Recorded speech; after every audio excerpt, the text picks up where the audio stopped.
I don't tell this story to scare people for sport. I tell it because there's a house key on my ring I will never use again. A stretch of county road I won't drive even in daylight. And a line my father told me as a boy that I didn't understand until the night it tried to wrap its arms around me. He said, "Some things don't want you dead. Son, they want you kept." My name is Grant. I grew up in the low hills west of Dothan, Alabama, in a ranch house with a screened porch and a backyard that smelled like pine sap. We were a regular church on Sundays family. Dad did heating and air. Mom sold what she called bookkeeping with patience from a little desk she'd wedged into the dining room. My Uncle Byron lived in San Antonio and came over for holidays. Tall and dry-witted. A man who could flip a pocket knife open with one hand without looking. And above town, past 3 cattle gates and a slope that turned to red mud after rain, there was the cabin. It wasn't handsome. It had been a hunting shanty that my grandfather wrapped with porch railing and declared finished before the war took his attention elsewhere. Our version of luxury was a propane stove, a cast iron skillet seasoned black as a midnight sky, and a couch sagging into a soft valley. On winter weekends, Dad would load the cooler. Mom would pack a shoebox of spices and a Bible marking ribbon tucked around the Psalms. And we'd climb the hill at dusk like we were going up to visit an old friend. I loved that place in the way kids love forts. I liked the porch swing's squeak and the taller-than-me windows in the main room, each with chain-pull blinds that snapped if you let go too fast. The bedroom was just big enough for my parents to sleep without banging elbows. The couch out front was mine. I would grab a blanket that smelled faintly of cedar and camp there with a flashlight, reading whatever Mom found acceptable at the library. I also learned that nature after dark has a voice. Not one voice. Exactly. A tangle. Crickets drummed like they were winding clocks. Owls put questions into the night. Something smaller rustled near the woodpile. That music stitched me to sleep until a different sound would unpick the seams. Breathing. I didn't register it the first time because the house makes noises. The woods make others. And dreams add their own. But sometime past midnight on a weekend when I was 10, maybe 11, I opened my eyes without knowing why and saw a darker rectangle pressed against the window behind the couch. The blinds were slatted and shut. All I could truly make out was the absence of moonlight where a silhouette stood. It breathed. Slow, deliberate draws. The exhale fogging through the cheap glass and leaving a smear that spread and faded. I lay there very still, like I could be small enough to fit between the couch cushions. It never tapped the glass. It didn't rattle the latch or shuffle to the door. It just stood and breathed until even the crickets seemed to hold their breath too. When morning came, I decided it had been one of those dreams that feel stitched to the world. I did not mention it because boys soaking up the world like sponges learn quickly which stories sound like small minds. A month later, the silhouette returned. This time I felt it before I saw it. The way you feel a thunderhead before raindrops start. A pressure behind the eyes. Again, the blot of it filled the window. I watched the slats of the blind, looking for any specific that would prove a person or animal. Once, a taller head will break a clean line. Once, a hand will try a latch. But it remained patient and absolute until the breathing stopped and the rectangle became just a window again.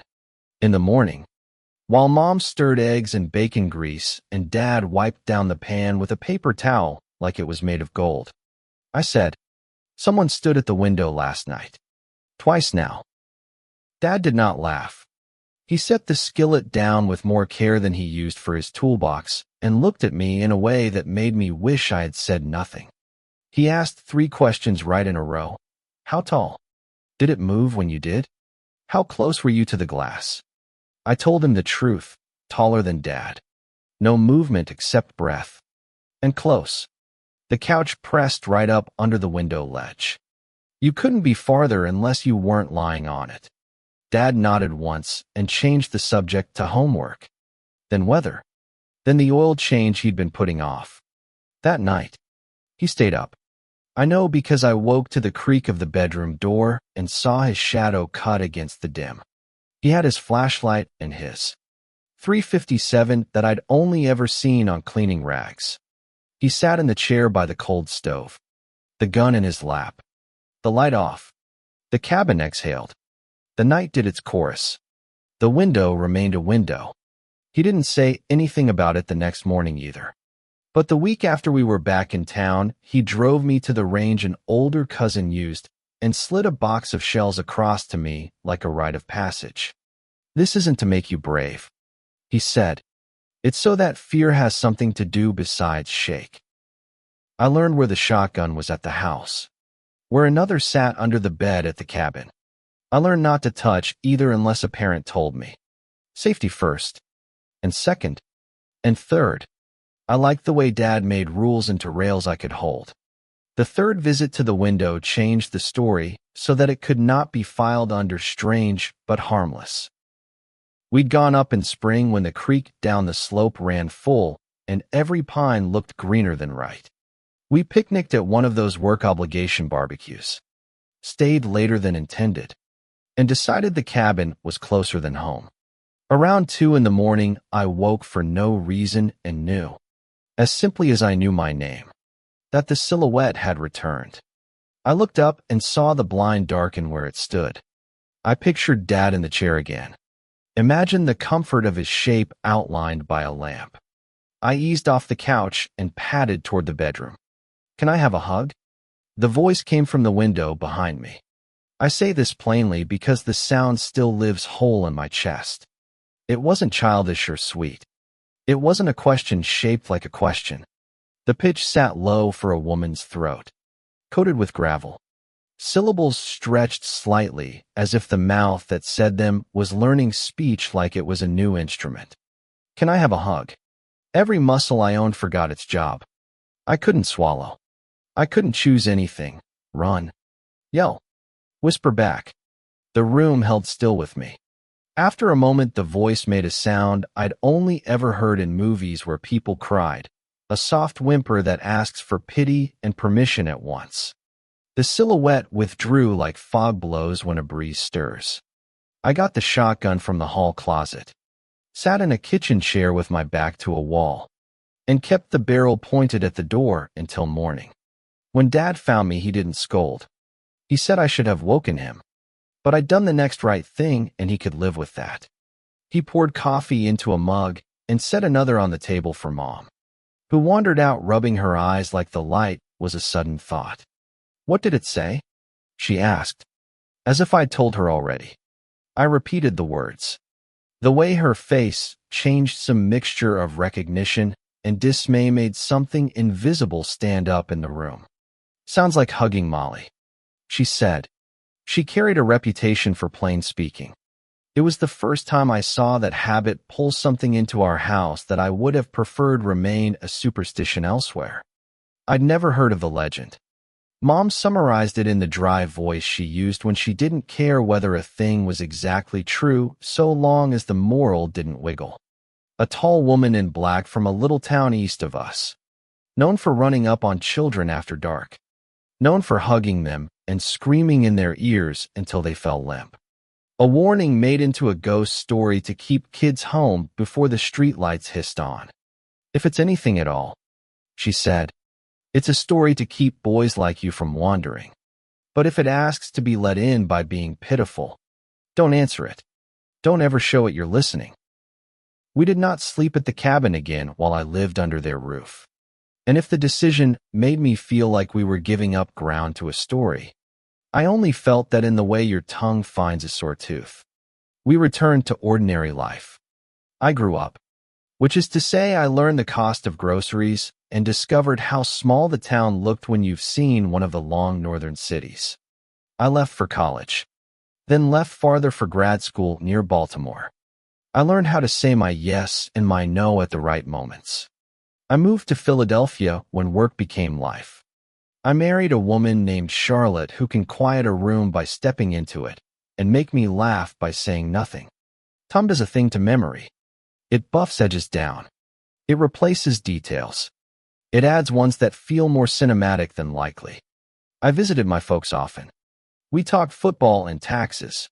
The cabin became a story like a flat stone at the bottom of a drawer. Then, as these stories often go, the people who anchored my map moved.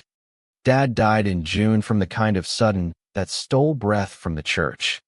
Mom followed in October after a short illness that felt longer because grief ideas slow the clock. Their house became papers. Their papers became stacks.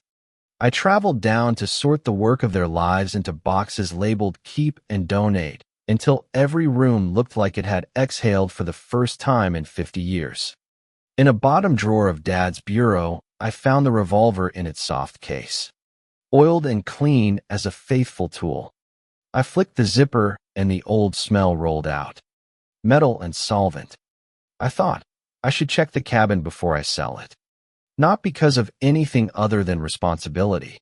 Not because of a voice I'd allowed to move into the realm of maybe childhood embroidered itself a little.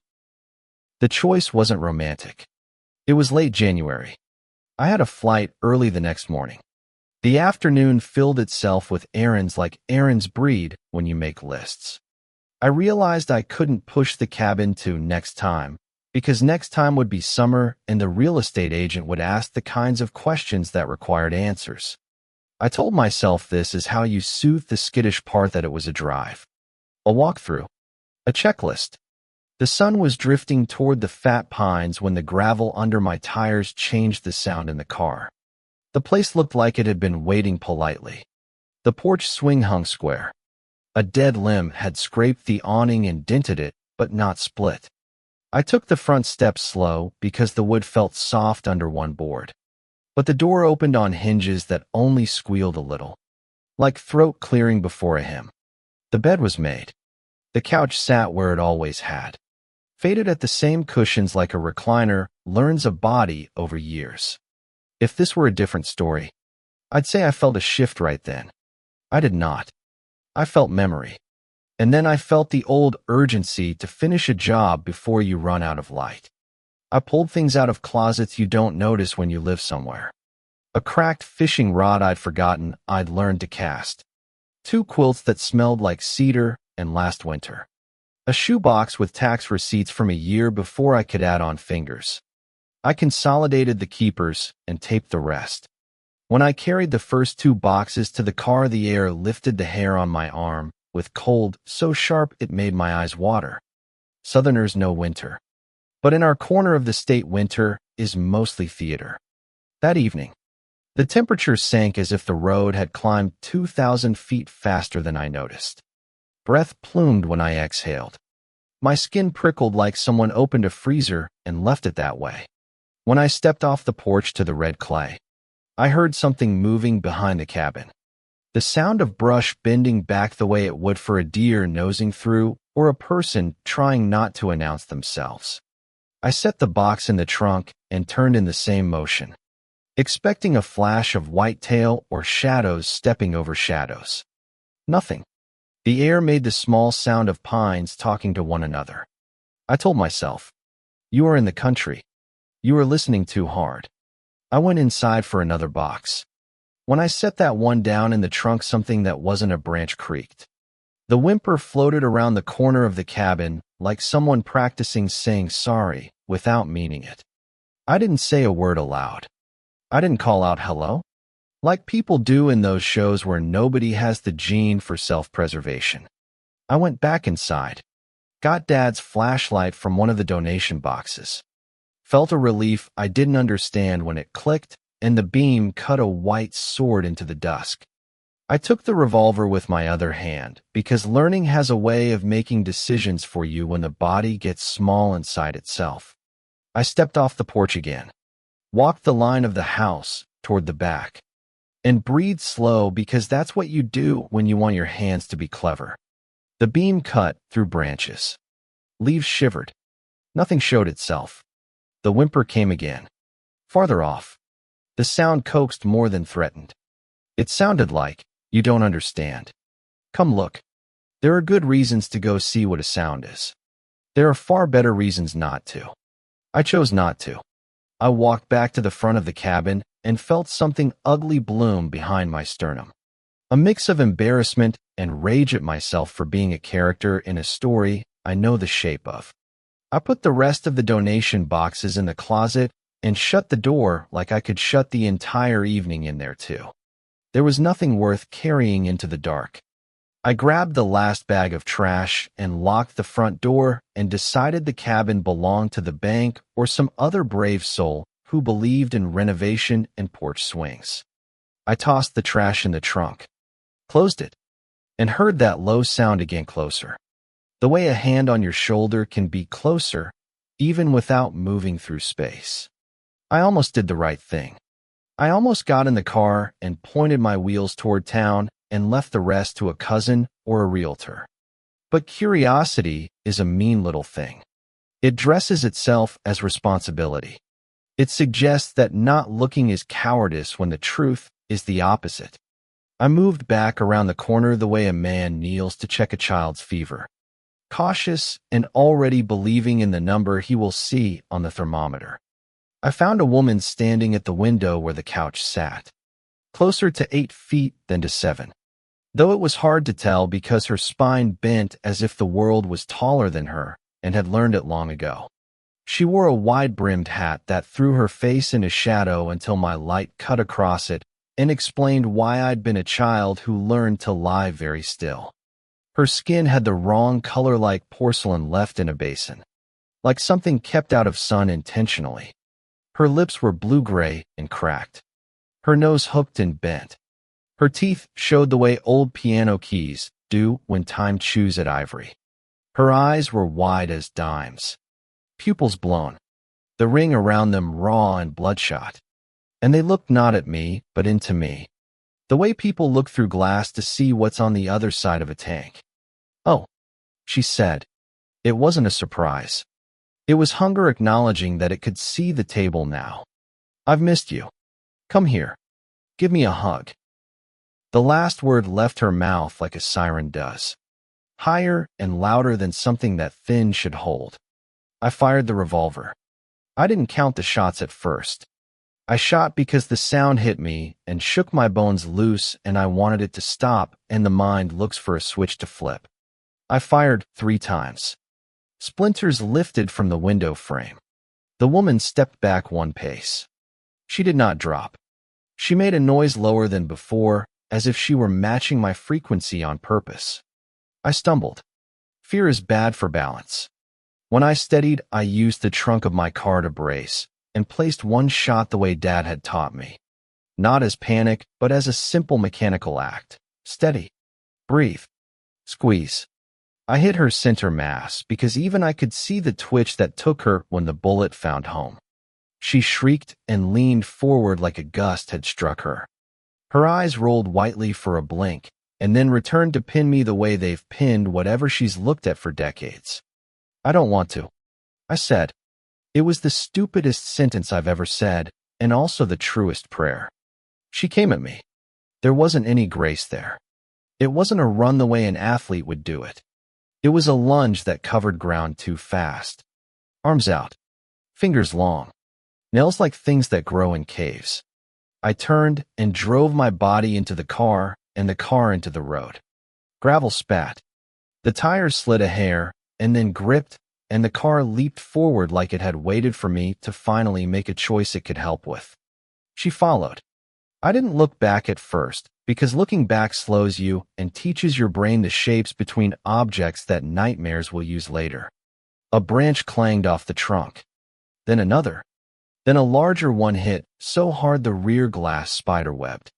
When I did check the mirror, I saw the shape of her keeping pace. Ripping branches out of saplings and throwing them underhand and overhand with a pitcher's steady aim. She screamed at each throw. "Hug me." The word cracking like a bottle breaks on rock. The lane spilled me onto county asphalt, and the car settled into a skid and a correction that I got lucky on. I glanced to the right, and she was there. A smear at the passenger window. Eyes level with my shoulder where no face should be. She slapped the glass with a palm bigger than it had a right to be. The car bucked, but kept moving because forward is a kind of prayer when there's nothing else. On blacktop, physics adds itself to your side. I took the old road too fast. Then faster. Speedometer needle sweep, a luxury I would apologize for to no one. At 90, I quit looking back. At 100, I realized my mouth was open like it had been open since the first shot, and I was breathing big gulps like a kid after swimming hard. The first stretch of town lifts up from rural like the ocean floor rises to beach. A hamburger stand. A body shop with a chain-link fence. The wash of sodium lights. I saw all of that with the same sensation you get when you break through a plane of cold into a warm one and every hair on your arm settles. I pulled directly into the driveway of my parents' house and did something I had not done since I was a boy. I locked the door behind me and leaned my back into it like what pressed from the other side had weight and excellent reasons. I kept the revolver in my hand because putting it down felt like unclenching at the wrong time. I gathered my luggage like a man on a fire drill. I checked the windows, even though checking felt useless and ridiculous. I locked everything else that had a lock to turn. In the bathroom, I went to be sick and couldn't manage it until I rinsed my mouth with water so cold it made my teeth ache. And then what I'd been holding came up in a single silent heave. There's a moment in every storm where you can hear the city around you again. I heard the quiet in the house like a child sleeping in the next room. I got in the car and drove to a hotel 2 towns over because a different bed is sometimes the only contract your body will sign with rest. I didn't sleep much. The room had white sheets and a hum from the wall unit and a sense of 1,000 strangers trying to sleep in the rooms above and below. I lay there with the light on and my shoes near the door and the revolver in its case on the nightstand, because ritual calms you even when it cannot protect you. I thought of the cabin and realized something too obvious. I hadn't looked at the couch in daylight to see if the glass held an imprint. I hadn't checked for a print on the outside for the comfort of seeing my own fear's fingerprints instead of something else. But that's not what keeps me from returning. What keeps me is this. I know now that the window wasn't a curiosity of childhood I'd outgrown like a pair of jeans. It was a threshold. Whatever stood there had waited on me the way a task waits for the return of the only person who knows where the box cutter is. It was ready to pick up where we'd left off. It was patient in the peculiar way that hunger can be if you know the pantry refills. It had learned that the way to be let in is to sound like you need help. I sold the ranch house through an attorney who dealt with heirs and paperwork. I told the realtor to list the cabin as is. No showing after sunset. No exceptions. When asked, I said the porch boards were soft, and the awning needed fixing, and the windows were old. All of that was true.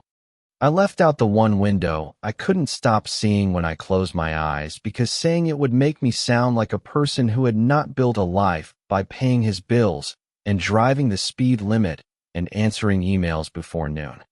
In Philadelphia, Charlotte asked once, softly, about the cabin. I told her there were maintenance issues. I told her it's better for someone else who wants to be up there. When she rested her hand over mine, I understood how a hug works when it is the right shape. Sometimes you drive down a city street, and the brake lights of the car ahead flash in a rhythm you recognize from another life. Sometimes a stranger laughs, and the sound turns your skin cold because it moves like a small animal does when it knows it's being watched. Once, on a run before dawn in the park near our apartment, I saw a woman on a bench wearing a white hat. She was just a woman out before sunrise, probably waiting for a bus that had cracked a schedule. I felt my stride break anyway. I didn't stop. I didn't speed up. I let my legs decide. I said this at the beginning, and it remains true. Some things don't want you dead. Death is a closed door. Some things want you kept. In a house. In a story. In a set of arms that squeeze until your world goes quiet, and your voice is a long note in someone else's ear. There are myths to keep children from the dark. And then there is the question of what the dark wants when it stops talking like a myth and starts saying your name. I don't go back. I don't remember my hometown with bitterness either. The people there are good, and the water tastes like childhood, and the high school field lights look like they always did when fall came down from the stars. But every place has a door that isn't a door. And mine sits in a wall of old wood on a hill where pines rise like church steeples. Behind that door something patient stands and listens and practices the one sentence that has worked more than any other in the history of the world. Can I have a hug? When you're a boy, you learn how to carry a shotgun without pointing it at your feet. When you're a man, you learn that the right answer to some questions is not a word. It is the distance you keep. It is the road out of town. I keep the house key on my ring because mourning has its own odd rituals, and I can't quite throw that one into a drawer. When I turn the key to let myself into the apartment after a day's work, the sound the lock makes hitches something in my chest that once answered to a different door. The feeling passes. The city hums on. Charlotte asks if I want tea, and I find I do. Life expands again to fill the shape of an evening without ghosts. And yet sometimes, deep, as my head meets the pillow, I hear the blinds in a different state lift and drop softly, like someone practicing being welcome. That is as honest as I can make this. If you've ever stood at a window at night and seen your own reflection and not known, for a heartbeat, which side of the glass you stood on, you already understand more than I wish you did. And if you've ever heard a voice ask for a kindness that felt like a demand, you've met the edge of something old. Don't answer it. Don't teach it that you listen. I won't. If you've read this far, I'd like to hear from you. In a world where violence and injustice can put on familiar clothes and ask for our sympathy, where do you draw the line? When is force a last resort, and what counts as protection versus escalation? Share your view in the comments. Take a stand. Tell a story. I'll read every one.